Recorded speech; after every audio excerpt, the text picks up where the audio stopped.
সম্মানিত দর্শক শ্রোতা, পরম সৃষ্টিকর্তা যিনি অসীম দয়ালু, শুরু করছি তার নামে। আজকের বিষয় যে বাংলাদেশের 1971 সালের যে স্মৃতি ধারণ করা ছিল, মুক্তিযুদ্ধের চেতনা ধারণ করা ছিল, বঙ্গবন্ধু শেখ মুজিবুর রহমানের বাড়ি 32 নম্বর, যেটা জাদুঘর, স্মৃতি জাদুঘর হিসেবেই পরিচিত ছিল। এবং এটা কিন্তু একবারে সরকারি ট্রাস্ট হিসেবে সরকারের কাছে এটা জাদুঘর হিসেবে দিয়েছে, অর্থাৎ এটা সরকারি সম্পদ হিসেবেই ছিল।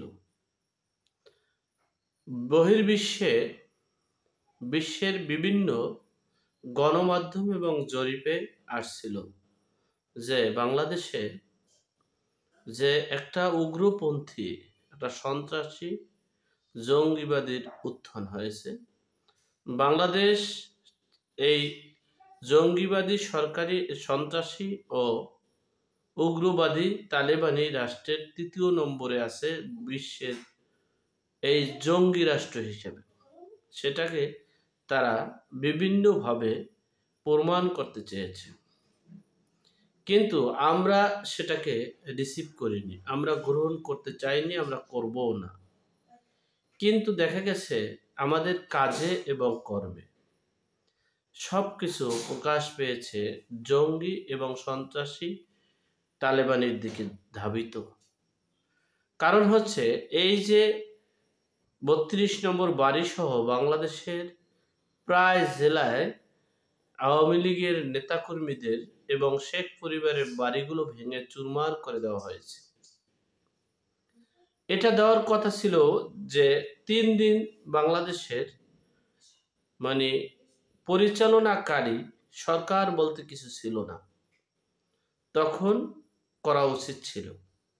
বিগত অর্ধ বছর অর্থাৎ 6 মাস অতিক্রমের পর এই যে দুর্ঘটনাটা ঘটালো, এটা বিশ্ববাসী, বিশ্বের সকল মিডিয়ায়, যে পত্রিকায় একবার যাদের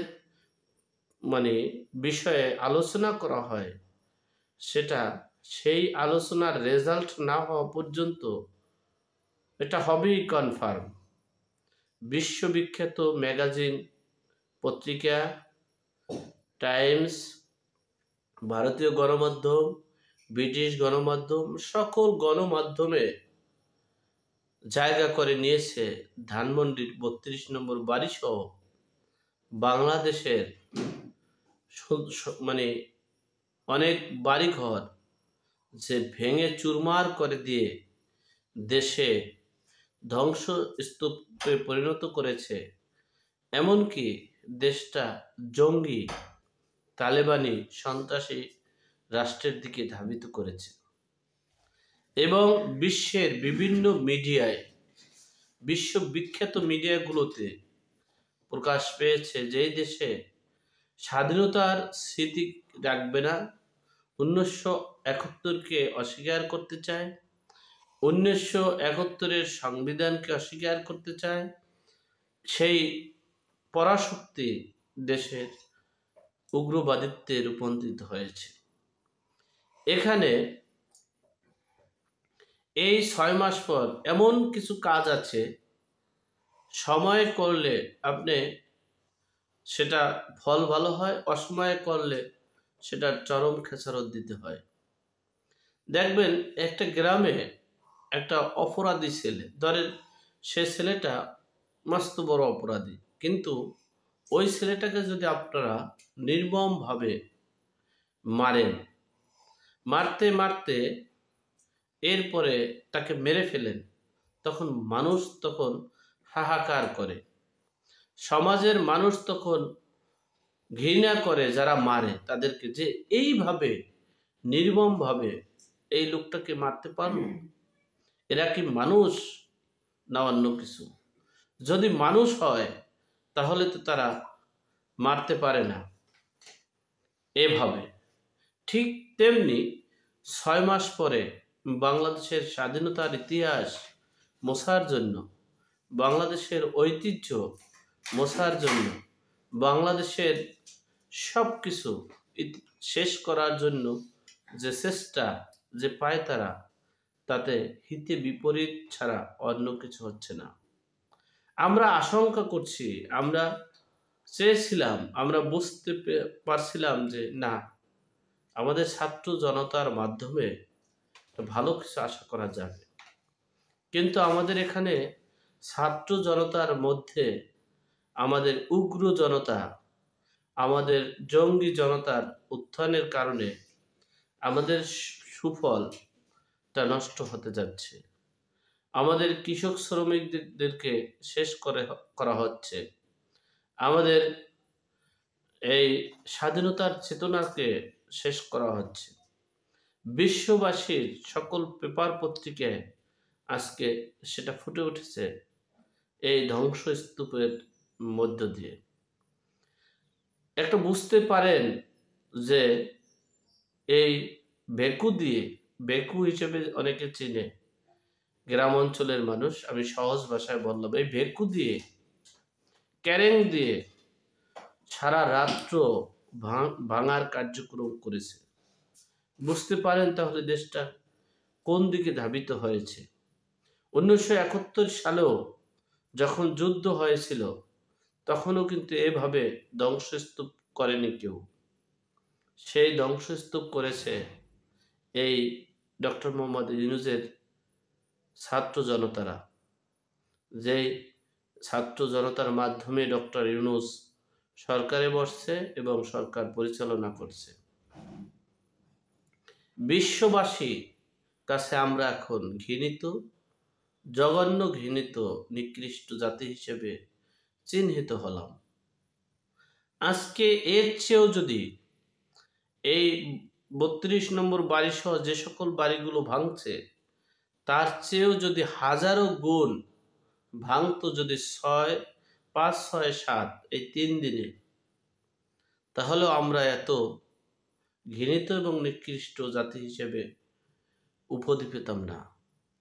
কিন্তু 6 মাস পরে যখন এই কাজটা করা হচ্ছে এবং এই কাজের সময় আবার মিডিয়ায় প্রেস সচিব বলছে যে ছাত্র জনতার বিপ্লবের সনদ না দেওয়ার আগ পর্যন্ত, অর্থাৎ স্বাধীনতার ঘোষণা না দেওয়ার আগ পর্যন্ত, স্বাধীনতার মুক্তিযোদ্ধা হিসেবে যারা মারা গিয়েছেন তাদেরকে শহীদ এবং যারা বেঁচে আছেন তাদেরকে মুক্তিযোদ্ধা বা গাজী হিসেবে সনদ না দেওয়ার আগ পর্যন্ত নির্বাচন হবে না।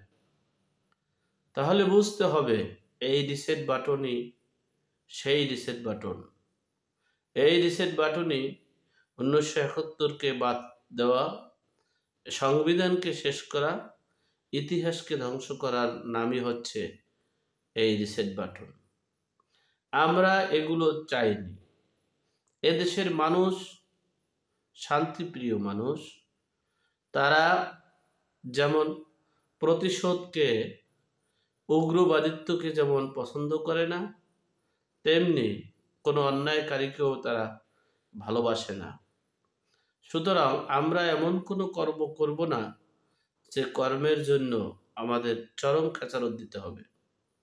আপনি একটা কথা মনে রাখবেন, আপনার অনেক কাছের লোক, কিন্তু আপনি যখন নির্মম, নির্দয়া এবং সমাজের অশ্লীল কাজ করবেন তখন আপনাকে মনে মনে হলেও তিনি ঘৃণা করবেন। জনগণের ভোট পাওয়া এত সহজ বিষয় না। জোর জুলুম করে অনেক কিছু করা যায়।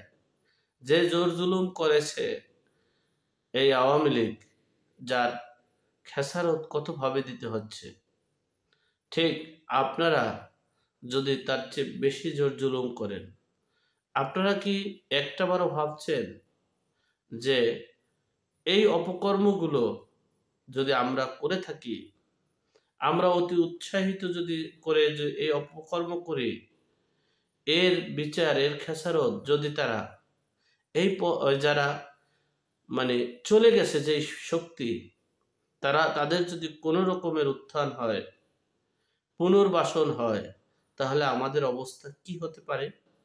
একটা বারও কি আমরা সেদিকে লক্ষ্য করেছি? করিনি।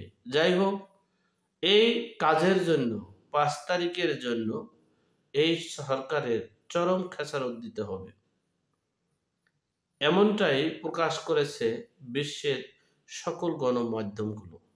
অপরদিকে পাকিস্তানের গণমাধ্যমগুলো বলছে যে এই বঙ্গবন্ধু এই ৩২ নম্বর ভেঙে চুরমার করে দিয়ে প্রমাণ করেছে তারা এই পাকিস্তানের সাথে অত্যাচারিত যারা ছিল তাদের বাড়ি ঘর সবকিছু ধ্বংসস্তূপে পরিণত করার মাধ্যমে এই অপকর্মের বা অপরাধের বিচার হয়েছে।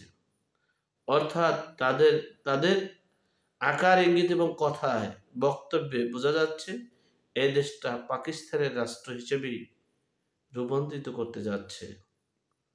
যাই হোক, সর্বোপরি কথা হচ্ছে এখনো আমরা এমন কোনো কাজ করি না যে কাজের জন্য আমরা কিন্তু চাই না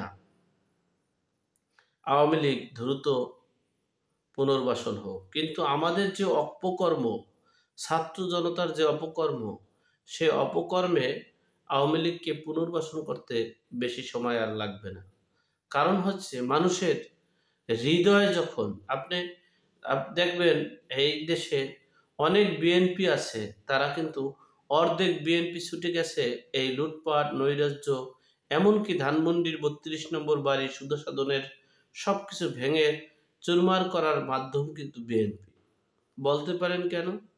বিএনপির প্রতিশোধ নেওয়ার জন্য যে এগুলো করেছে। যাই হোক, সর্বোপরি কথা হয়েছে জনগণের মনের আবেগটা, মনের ভালোবাসা নেওয়া এত সহজ নয়। এত প্রতিশোধ পরায়ণ হইলে, এত হিংসাত্মক হইলে, এত ধ্বংসাত্মক যদি মনোভাব থাকে, তাহলে তারা কোনোদিনও দেশ পরিচালনায় সফল হবে না। আল্লাহ আমাদের সকলকে সঠিক জ্ঞান দান করার তৌফিক দান করুক। আমিন। আসসালামু আলাইকুম।